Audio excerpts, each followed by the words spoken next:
Hello friends, എല്ലാവർക്കും എൻ്റെ ചാനലിലേക്ക് സ്വാഗതം.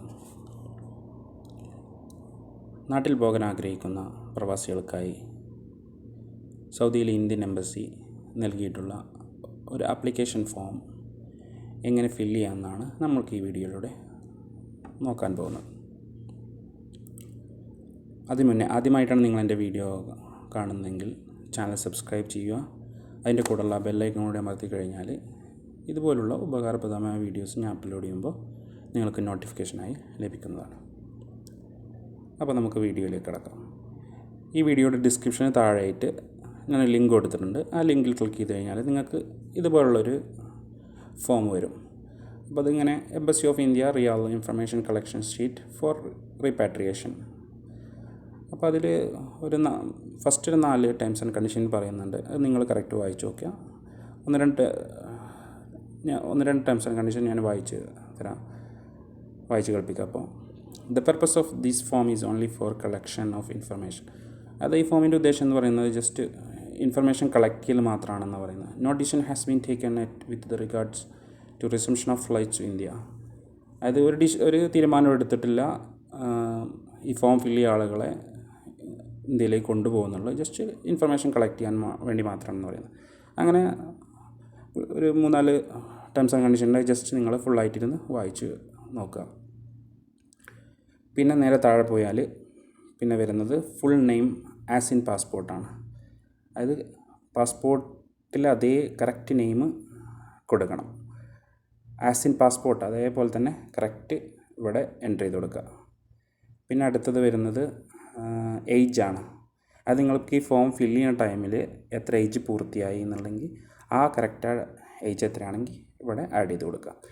പിന്നെ ജെൻഡറാണ്, മെയിൽ ഓർ ഫീമെയിൽ കൊടുക്കുക. പിന്നെ പാസ്പോർട്ട് നമ്പറാണ്.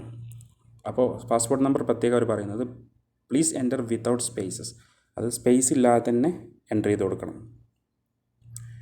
പിന്നെ അടുത്ത ചോദിക്കണം is your passport is valid. അതായത് നിങ്ങളുടെ പാസ്പോർട്ട് വാലിഡ് ആണോ ചോദിക്കണം. വാലിഡ് ആണെങ്കിൽ യെസ് കൊടുക്കുക, അല്ലാന്നുണ്ടെങ്കിൽ നോ കൊടുക്കുക. അതായത് എക്സ്പയർ ആയ പാസ്പോർട്ടൊക്കെ ആണോ എന്നാണ് അവർ ഉദ്ദേശിക്കുന്നത്. എക്സ്പയർ പാസ്പോർട്ട് ആണെങ്കിൽ നോ കൊടുക്കുക, അല്ലാന്നുണ്ടെങ്കിൽ യെസ് കൊടുക്കുക. പിന്നെ ഡേറ്റ് ഓഫ് എക്സ്പയറി ഓഫ് പാസ്പോർട്ടാണ്. അപ്പോൾ ജസ്റ്റ് അതിൻ്റെ ഉള്ളിൽ ക്ലിക്ക് ചെയ്ത് കഴിഞ്ഞാൽ നിങ്ങൾക്ക് ഇതുപോലത്തെ ഒരു ഡേറ്റിൻ്റെ ഒരു ഫോം കിട്ടും. അതിൽ നിങ്ങളുടെ പാസ്പോർട്ടിൻ്റെ എക്സ്പയറി ഡേറ്റ് ഏതാണെന്നുണ്ടെങ്കിൽ അതിൽ ആഡ് ചെയ്ത് കൊടുത്തിട്ട് നേരെ താഴെയായിട്ടൊരു സെറ്റ് കണ്ടിട്ട് ഇത് കാണിക്കും. ആ സെറ്റിൽ എന്ത് ചെയ്യുക, ക്ലിക്ക് ചെയ്ത് കഴിഞ്ഞാൽ ഇതേപോലെ ഡേറ്റ് സെലക്ട് ആവും. പിന്നെ അടുത്ത് വരുന്നത് type of stay in Saudi Arabia. നിങ്ങൾ സൗദി അറേബ്യയിൽ താമസിക്കുന്ന കാറ്റഗറിയാണ് അവർ ചോദിക്കുന്നത്. അപ്പോൾ അതിൽ ഇക്കാമ ഹോൾഡർ ആണെങ്കിൽ നിങ്ങളത് കൊടുക്കുക. Short time visa or family visit visa അങ്ങനെയുള്ള ആളുകളാണെങ്കിൽ അത് കൊടുക്കുക. പിന്നെ ബിസിനസ് വിസ ഉള്ള ആളുകളാണെങ്കിൽ അങ്ങനെ, ഉംറ വിസ ഉള്ള ആളുകളാണെങ്കിൽ അതങ്ങനെ. അത് നിങ്ങൾ ഏതാ കാറ്റഗറി വെച്ചെങ്കിൽ അത് സെലക്ട് ചെയ്ത് കൊടുക്കുക. പിന്നെ ഇക്കാമ നമ്പർ, ഈ റെസിഡൻറ്റ് ഓഫ് സൗദി അറേബ്യ, നിങ്ങൾ സൗദിയിൽ റെസിഡൻ്റ് ആണെങ്കിൽ നിങ്ങൾ ഇക്കാമ നമ്പർ ഇവിടെ അടിച്ചു കൊടുക്കുക. പിന്നെ if you are A resident of Saudi Arabia do you have exit visa. നിങ്ങളുടെ കയ്യിൽ exit re entry visa already അടിച്ച ആളുകളാണെങ്കിൽ അവിടെ എസ് കൊടുക്കുക, അല്ലാത്തവരാണെങ്കിൽ നോ കൊടുക്കുക.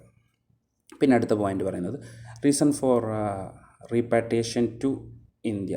അത് നിങ്ങൾ ഇന്ത്യയിലേക്ക് പോകാനുള്ള കാരണങ്ങളാണ് ചോദിക്കുന്നത്. അതിൽ കുറച്ച് പോയിൻറ്റ്സ് പറയുന്നുണ്ട്. അതിലൊന്നാണ് സെലക്ട് ചെയ്ത് കൊടുക്കേണ്ടത്. അപ്പോൾ ഞാൻ ഒന്ന് വായിച്ചു തരാം. Facing deportation by Saudi government. അത് നിങ്ങൾ സൗദി ഗവൺമെൻറ് കീഴിൽ നാടുകടത്തലിന് വിധേയമാക്കപ്പെട്ട വ്യക്തിയാണോ എന്നാണ് ചോദിക്കുന്നത്. അങ്ങനെയാണെങ്കിൽ അത് കൊടുക്കുക. പിന്നെ അടുത്ത് വരുന്നത് നോൺ പെർമനൻറ്റ് റെസിഡൻ്റ് ആണോ എന്നാണ് ചോദിക്കുന്നത്. സ്ഥിരതാമസമില്ലാത്ത വ്യക്തിയാണോ സൗദിയിൽ, അങ്ങനെ അതാണ് നിങ്ങൾ ചോദിക്കുന്നത്. അപ്പോൾ അതാണ് നിങ്ങൾ സെലക്ട് ചെയ്ത് കൊടുക്കുക. പിന്നെ ഫേസിങ് മെഡിക്കൽ എമർജൻസി, അതായത് അർജൻറ്റായിട്ട് നിങ്ങൾക്ക് മെഡിക്കലായിട്ട് എന്തെങ്കിലും രോഗത്തിൻ്റെ ചികിത്സയ്ക്ക് എന്തെങ്കിലും ആവശ്യമാണെങ്കിൽ അങ്ങനത്തെ ആളാണോ എന്നാണ് ചോദിക്കുന്നത്. അങ്ങനത്തെ ആളാണെങ്കിൽ അത് കൊടുക്കുക. പിന്നെ പ്രഗ്നൻ്റ് വുമൺ ആണോ. പിന്നെ അടുത്തത് വരുന്നത് required return to India due to death of family members. അതായത് നിങ്ങളുടെ കുടുംബത്തിൽ ഏതെങ്കിലും ഒരു വ്യക്തിയുടെ മരണവുമായി ബന്ധപ്പെട്ടാണോ നിങ്ങൾ നാട്ടിൽ പോകാൻ ആഗ്രഹിക്കുന്നതെന്നാണ് ചോദിക്കുന്നത്. അതാണെങ്കിൽ അത് കൊടുക്കുക.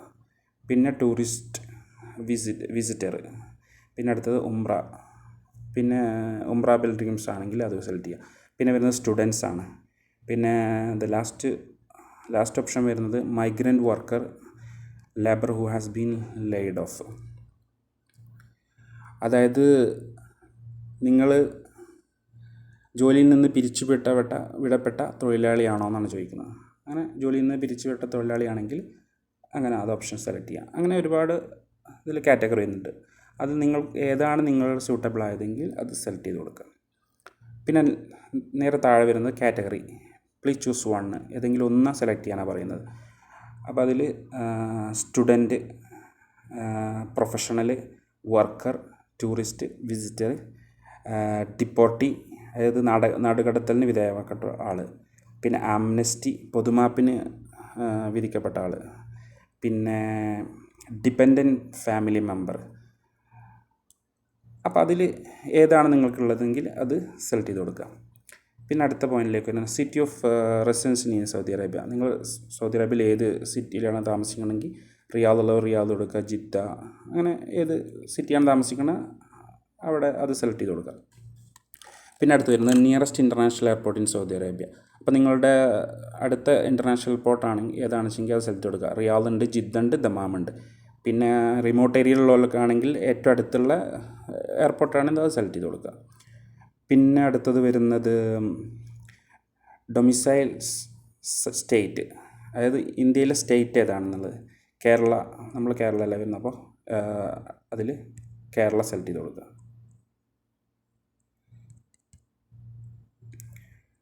പിന്നെ ഫുൾ അഡ്രസ് ഇൻ ഇന്ത്യ എന്ന് പറയുന്നത്, ഇന്ത്യയിലെ ഫുൾ അഡ്രസ്സ് കൊടുക്കുക. പിന്നെ അടുത്ത് വരുന്ന nearest international airport your preferred destination, അത് നമ്മളടുത്തുള്ള നിയറസ്റ്റ് ഇൻ്റർനാഷണൽ എയർപോർട്ട് ഏതാണെന്ന് വെച്ചെങ്കിൽ അത് കൊടുക്കുക. കാലിക്കറ്റുള്ളവർ കൊടുക്കുക, പിന്നെ കണ്ണൂരുള്ളവർ അത് കൊടുക്കുക. അങ്ങനെ ഏതാണ് നമ്മളടുത്തെങ്കിൽ അത് സെലക്ട് ചെയ്ത് കൊടുക്കുക. പിന്നെ വരുന്നത് ഇമെയിൽ അഡ്രസ്സാണ്. നിങ്ങളിവിടെ ഇമെയിൽ അഡ്രസ്സ് ടൈപ്പ് ചെയ്ത് കൊടുക്കുക. പിന്നെ അടുത്തത് വരുന്നത് contact number in Saudi Arabia. Saudi അറേബ്യയിലെ കോൺടാക്റ്റ് നമ്പർ കൊടുക്കുക. എൻ്റർ ഓൺലി വിത്തൗട്ട് +966, അത് +96 ഇല്ലാതെ തന്നെ ജസ്റ്റ് മൊബൈൽ നമ്പർ ആഡ് ചെയ്ത് കൊടുക്കുക. അതായത് കൺട്രി കോഡ് കൊടുക്കേണ്ടെന്നാണ് അവർ ഉദ്ദേശിക്കുന്നത്. പിന്നെ കോൺടാക്റ്റ് നമ്പർ ഇൻ ഇന്ത്യ, അത് സെയിം തന്നെ. ഇന്ത്യയിലെ കോൺടാക്റ്റ് നമ്പർ കൊടുക്കേണ്ടത് വിത്തൗട്ട് +91 ആണ്. കൺട്രി കോഡ് ഇല്ലാതെ തന്നെ അതും ടൈപ്പ് ചെയ്ത് കൊടുക്കുക. പിന്നെ അടുത്ത് വരുന്നത് have you undergone COVID-19 test. നിങ്ങൾ COVID-19 ടെസ്റ്റിന് വിധേയമാക്കപ്പെട്ട ആളാണോ എന്ന് ചോദിക്കുന്നത്. നിങ്ങൾ ടെസ്റ്റ് നടത്തിയ ആളാണെങ്കിൽ യെസ് കൊടുക്കുക, അല്ലാത്തവരാണെങ്കിൽ നോ കൊടുക്കുക. ഓപ്ഷൻ ഉണ്ട്, നോ കൊടുക്കുക. പിന്നെ പ്രൊഫഷണൽ സ്കിൽ ഡീറ്റെയിൽസ്, അതായത് നിങ്ങളുടെ പ്രൊഫഷൻ ഏതാണെന്ന് ചോദിക്കുന്നത്. അതിലിവിടെ എക്സാമ്പിൾ കൊടുക്കുന്നത് എഞ്ചിനീയർ, ഇലക്ട്രീഷ്യൻ, പ്ലംബർ, എക്സെട്ര. അപ്പോൾ നിങ്ങൾ ഇക്കാമ ഹോൾഡർ ആണെങ്കിൽ ഇക്കാമിലുള്ള അതേ പ്രൊഫഷൻ കൊടുക്കുക. അല്ലാതെ വിസിറ്റിങ്ങോ അങ്ങനെയുള്ളവരാണെങ്കിൽ അത് ഏതാണെന്ന് വെച്ചാൽ നിങ്ങളുടെ പ്രൊഫഷൻ വെച്ചെങ്കിൽ അത് കൊടുക്കുക. പിന്നെ റിമാർക്സ്, നിങ്ങൾക്ക് എന്തെങ്കിലും പ്രത്യേകമായിട്ട് എന്തെങ്കിലും പറയാനുണ്ടെങ്കിൽ അതിവിടെ റിമാർക്സ് ആയിട്ട് എഴുതി കൊടുക്കുക. പിന്നെ നേരെ താഴെ വന്നു കഴിഞ്ഞാൽ ഒരു 3-4 പോയിൻറ്റ്സ് പറയുന്നുണ്ട്. ജസ്റ്റ് ഞാൻ 1-2 പോയിൻറ്റ് വായിച്ചു തരാം. I hear be confirm my willingness to return to India in accordance with the terms of the embassy. അതായത് ഞാൻ കൺഫേം ചെയ്യാണ് ഇന്ത്യൻ എംബസിയുടെ ടേംസ് ആൻഡ് കണ്ടീഷന് വിധേയമായി നാട്ടിലേക്ക് പോകാൻ തയ്യാറാണെന്നാണ് അതിൽ പറയുന്നത്. പിന്നെ I confirm my readiness to follow all instructions given by the officials of Government of India, Embassy of India, aircraft crew, medical personnel on arrival. അതായത് ഇന്ത്യൻ എംബസിയുടെയും എയർക്രാഫ്റ്റ് ക്രൂവിൻ്റെയും ഗവൺമെൻറ് ഓഫ് ഇന്ത്യയുടെയും എല്ലാ ഇൻസ്ട്രക്ഷൻസ് ഫോളോ ചെയ്തിട്ട് ഞാൻ നാട്ടിലേക്ക് പോകാൻ തയ്യാറാണെന്ന് പറയുന്നത് confirm ചെയ്യുന്നത്. പിന്നെ I agree to bear the applicable air fare that will be charged by the airline concerned. അതായത് ഏത് എയർലൈനാണ് നമുക്ക് കിട്ടുന്നെങ്കിൽ അവർ തരുന്ന ഫീ എത്രയാണെന്നുണ്ടെങ്കിൽ ടിക്കറ്റിൻ്റെ ചാർജ് നമ്മൾ കൊടുക്കാൻ തയ്യാറാണെന്നുള്ളതാണ് നമ്മൾ കൺഫേം ചെയ്യുന്നത്. പിന്നെ I agree to undergo a 14-day days mandatory quarantine on my arrival in India at my own expense as per the protocol framed by the government of India. അത് എൻ്റെ സ്വന്തം എക്സ്പെൻസിൽ 14 ദിവസത്തെ നിർബന്ധമായ ക്വാറൻറ്റൈനിന് ഇരിക്കാൻ ഞാൻ തയ്യാറാണെന്നാണ് പറയുന്നത്. അപ്പോൾ ഇതെല്ലാം വായിച്ച് നോക്കി നിങ്ങൾ അഗ്രി ചെയ്ത് കഴിഞ്ഞാൽ ഇവിടെ അഗ്രി യെസ് കൊടുക്കുക, എന്നിട്ട് സബ്മിറ്റ് കൊടുക്കുക. ഈ സബ്മിറ്റ് കൊടുത്തു കഴിഞ്ഞാൽ അടുത്തൊരു ഫോം വരും, നമ്മൾ സബ്മിറ്റഡ് ആയി എന്നുള്ള ഫോം. ആ ഫോം ജസ്റ്റ് ഒന്ന് സ്ക്രീൻഷോട്ട് എടുത്ത് വെക്കുക. കാരണം ഇതിൽ സബ്മിറ്റ് ചെയ്തെന്നുള്ള ഒരു തെളിവ് നമുക്കില്ല, ഒരു നമ്പറോ ഒന്നും നമുക്ക് തരുന്നില്ല. ആ ഒരു സ്ക്രീൻഷോട്ട് മാത്രമാണ് നമ്മുടെ തെളിവ്, നമ്മൾ ഇതിൽ രജിസ്റ്റർ ചെയ്തു എന്നുള്ളത്. നമുക്ക് ഇമെയിൽ വഴിയൊന്നും വരില്ല. മൊബൈൽ നമ്പർ നമ്മൾ കൊടുത്തിട്ടുണ്ട്, ഇത് ഓക്കെ ആയ അവർ നമ്മളെ മൊബൈലിലേക്ക് വിളിക്കുന്നല്ലാതെ വേറൊരു പ്രൂഫ് നമ്മളെത്തില്ല. അപ്പോൾ സബ്മിറ്റ് കഴിഞ്ഞ ശേഷം വരുന്ന ആ ഒരു പേജ് നിങ്ങൾ സ്ക്രീൻഷോട്ട് എടുത്ത് വെക്കുക. അപ്പോൾ ഇത്രയൊക്കെയാണ് കാര്യങ്ങൾ. അപ്പോൾ thanks for watching. Okay, by.